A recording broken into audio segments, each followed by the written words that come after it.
So what's it like being one of the few recruiters and recruiting companies that actually get this world? Like, and I say that no disrespect to anyone who's just a general recruiter that gets an ITAM role or a SAM or licensing role up on their desk, and a lot of them openly admit they don't know this world. They kind of fumble through asking you some really generic questions. But from your perspective, yeah, what's it like to actually understand the industry, understand the complexities when it comes to Merlin Corp and placing people, speaking with your customers, etc.? It must give you so much confidence and a really big advantage over a generic recruitment house that just does everything to do with IT. Hugely so. And to be honest with you, when I first started in licensing, I was one of those people. So I was, recruiting generically across the board in tech, whether it was hardware, software, and then licensing came on board. And it just kind of progressed from there. But, it's not the sort of thing that any recruiter can just pick up. It does take a Yeah. long time to understand, and we always say to people, we can't do your job. That's not what we're here for. What we're here for is to understand what you do, understand the detail, the boxes that need ticking. So we get when someone talks to us and shares what they do, we understand it. And you're right. I mean, there are a lot of agencies out there who get an ITAM role, SAM licensing role put on their desk, and they go, right, okay, what's this? And Yeah. they listen. I was there. They go hunting. 9 out of 10 or 10 out of 10, to be honest with you, they get the job title right, but they won't get the Yeah. experience right. And we quite often end up getting companies coming to us because they see us on LinkedIn, they get involved in conversation with us, and everything changes. That's it. They just work with us. So yeah, I mean, yeah, it's pretty awesome, to be fair, because we've been doing Yeah. this for 18 years. So And that's a really good point about organizations coming to you, first of all. Nowadays, do you see, you mentioned they get the job title right, which is a great start, but do you still see that maybe the job description doesn't quite match the job title? A lot of the general recruiters want the unicorns, the people that are experts in IBM licensing, Microsoft licensing, SAP, all under the same job description and job role, and then they're giving you £35,000 a year or whatever. Do you still see that from the customers that you're working with to try and find ITAM people? And then are you going, oh guys, hold on, that kind of person doesn't quite exist, and certainly doesn't exist within that price range. That you must see that all the time with like new clients and people that don't quite know or understand what they really want. 100%. And part of our role, and a large part of our role, is to educate the client as well.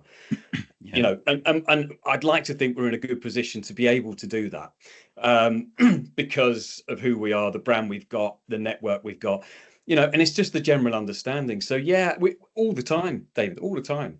There is no smooth run in recruitment. There is no perfect company.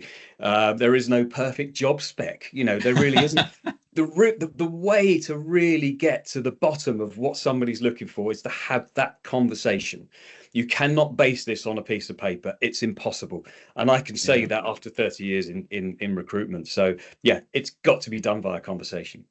So is that a good starting point for you then? If one of your customers says, right, Mark, Merlin Corp, we need to fill this role, did they come to you with like a first draft JD, or do they literally just get you straight in and go, we know what we think we need, but we don't know what the role should be, kind of thing? Is that where you guys kind of step in and go, right, okay, based on our experience, this is a dedicated licensing guru for IBM or whatever, is that the kind of conversations that you're having to kind of provide that bit of education? Yeah, you should join me in recruitment. You know that. No, Have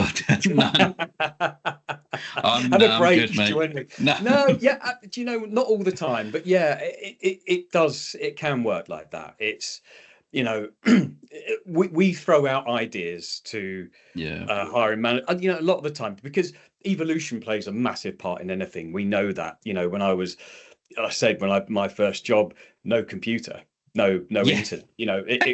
But evolution, I mean, it just plays such a huge part in this. Nowadays, we tend to find that the hiring managers that are looking, especially the ones we work with, do understand what they want, do understand Right. what's needed. But the twist to that is they want that little bit extra that isn't necessarily out there combined with something else. So everyone talks about that unicorn. We can find a unicorn. Trust me, if it's out there, we will find it. We don't surrender to that kind of thing. But it's about being realistic. But yeah, Yeah. I mean, I'd say the roles themselves are becoming more complex. People want more from somebody. Yeah. Um, More for and obviously, less. yeah, well, I don't know. I mean, it's a pretty, in some instances, yeah. But I mean, you know, as far as pay goes in the industry, it's pretty good. Yeah, yeah. Pretty good. I think that's a great leading point then as to how you and Merlin Corp have seen a change in the ITAM and SAM and licensing, not only the industry space, but from a recruiting perspective. Are you finding that people are more aware of our world now than when you first started in this industry? Like, how's that changed? What have you seen over the last, 10, 20 years that you guys have been doing it?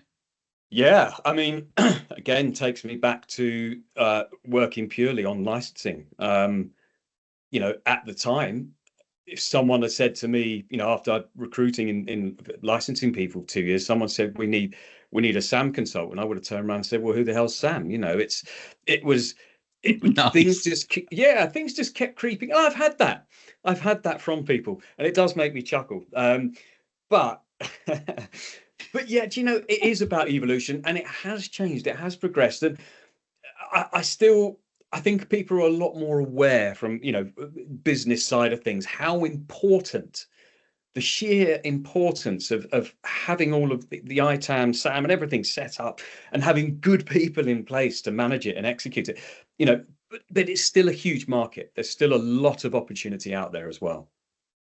Yeah, absolutely. And you personally, the fact that when you first started in recruitment, there was no internet and computers.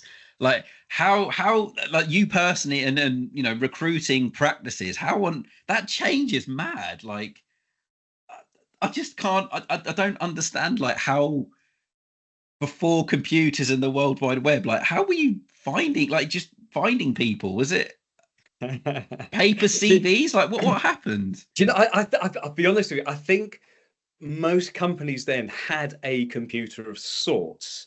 We didn't, and that was, you know, to me it was, I just went in and, you know, there was no computer, so it was no different to me. I hadn't come from a company Yeah. that had computers, Yeah, of so, course. Yeah. you know, and they had just a filing cabinet with red folders A to Z, and you choose. No one wanted the Z, you know, the X, Y, or Z, because they're all technology companies. But you wanted the big ones. You wanted the S's, the T's, the A's. You know, so you'd grab the folder.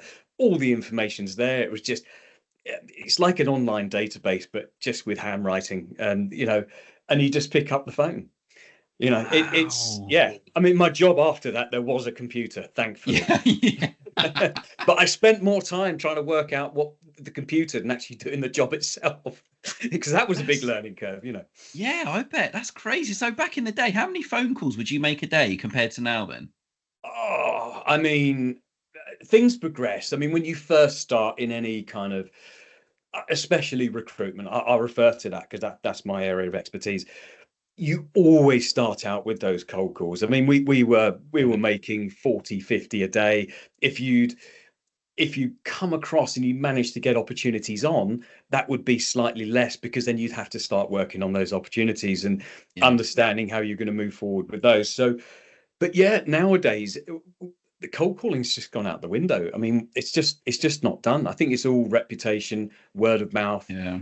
Um, you know, people know who you are, but unfortunately, not enough people know who Merlin Corp are, which is what we're trying to do at the moment. You've probably seen stuff, or obviously you've seen stuff that Hannah's put out on LinkedIn, and just Yeah. just to try and give us a little bit of a boost.